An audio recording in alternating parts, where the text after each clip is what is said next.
उसको क्या पता ये इसके पीछे कितना आगे कथा में आएगा है? बहुत खुश हुई महाराज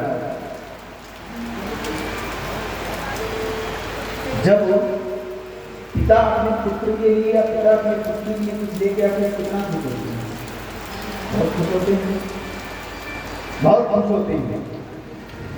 महाराज विवाह तो भगवान के 16,108 विवाह हुए हैं, 16,108। अब इतने विवाहों का वर्णन कैसे हो सकेगा बताओ? आज सप्ताह का अंतिम दिन है, आज 7वां दिन है सप्ताह का। कितने सारे उत्सव होते हैं 7 दिन में, कितनी सारी कथाएं आती हैं। पूरी भागवत कहने में तो महाराज 7 दिन में कैसे नहीं कहोगे, नहीं कह पाओगे कुछ भी। बस ये है कि 7 दिन में इतने उत्सव आते हैं, उत्सवों को मनाते हैं भगवान के। जैसे बाल कृष्ण लाल का जन्मोत्सव मनाए हम लोग, कल विवाह का उत्सव मनाए, गिरिराज जी महाराज का भी उत्सव मनाए हैं, कई तरह के उत्सव आते हैं। इसलिए संक्षेप में सभी भगवान की कथाओं को लिए मेरे भाई को समाप्त करवा दिया है। और इस बात का कोई सबूत नहीं है, कोई प्रमाण नहीं है, अनुमान है। ऐसा अनुमान भी महाराज एक तरह का प्रमाण होता है। देखो आपसे किसी का झगड़ा हो जाएगा, आपने झगड़े में आपस में आकर के कुछ कर दिया, संयोग मान लीजिए वो मर गया, संयोग से वो मर गया झगड़ा होने के बाद। अब दूसरे दिन आपके मन में जरूर आएगा ये हमारी वजह। तो सतराजी ने कहा ये हमारी मणि उन्होंने मांगी और उसके 2 दिन बाद मेरा भाई मणियों के साथ मारा गया, तो निश्चित इसमें कृष्ण का हाथ है। अपनी पत्नी से कहा देवी मेरी पूरी आशंका श्री कृष्ण पर है, मेरे भाई की हत्या हुई है और सिर्फ मणि के लिए, और निश्चित इसमें कृष्ण का हाथ होगा। और मेरे पास कोई प्रमाण नहीं है, बिना प्रमाण के बड़े लोगों से बात नहीं करना चाहिए। इसलिए जब तक सबूत ना मिले तब तक किसी से चर्चा मत करना। जिस दिन कोई सबूत मिला तब मैं बात करूंगा बिल्कुल से, ठीक है महाराज नहीं करूंगा।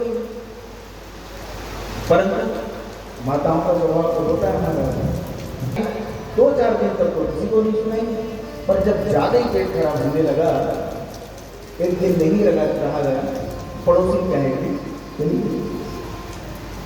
और कह दिया देख बहन एक ऐसी बात है जो आज तक मैंने किसी से भी नहीं कहा है।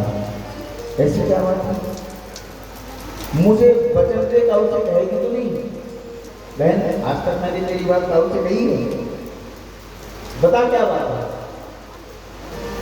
देखो इतना नाम है श्री कृष्ण का, भगवान मानते हैं उनको लोग, और उनके काम देखो, मेरे दीवर की हत्या कर दी केवल एक मणि के लिए, क्योंकि उनके मांगने पर हमने दिया नहीं, उसकी हत्या कर दी, और हत्या करके मेरे देवर के गले से मणि छीन ली। और ये बात कहने से कोई फायदा नहीं, क्योंकि कोई प्रमाण नहीं है। इसलिए हाथ जोड़ के विनती है बहन किसी से मत कहना, खाऊ से मत कहिए। पड़ोसन बोली बहन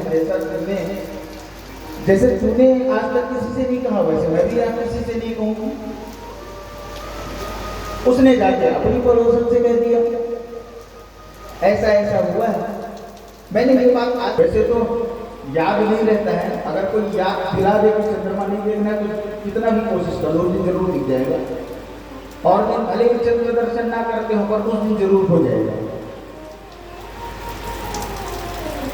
तो जब चंद्रमा देखी ले तब क्या करेंगे? बोले फिर इसी कथा को सुनो।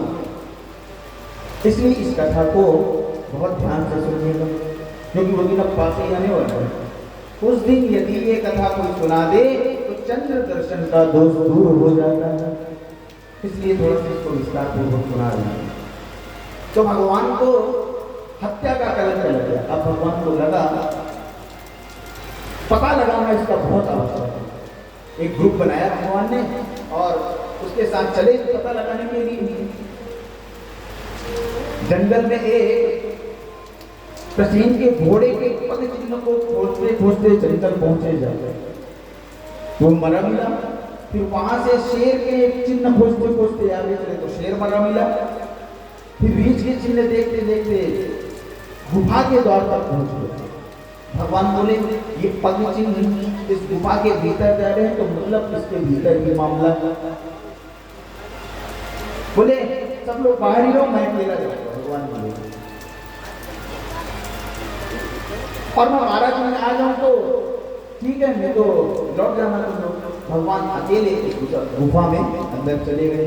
जाम्बवती मणि से खेल रही थी, मणि का प्रकाश पूरे गुफा में दीप्यमान हो रहा था। भगवान समझ गए ये वही मणि है। और अचानक घर में कोई घुस आ गया तो कोई भी डर जाता है। भगवान को अचानक गुफा में आते देखा तो जाम्बवती डर गई, जोर से आवाज लगाई, पिताजी को बुलाया है।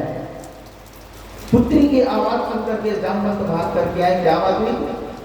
बोले जैसे भगवान को देखा, जाम्बवंत जी ने दौड़ करके भगवान की छाती में से लग गए। हमारे घर में हमारी बिना अनुमति के कैसे घुस किया गया? फिर महाराज की आवाज चालू हुई,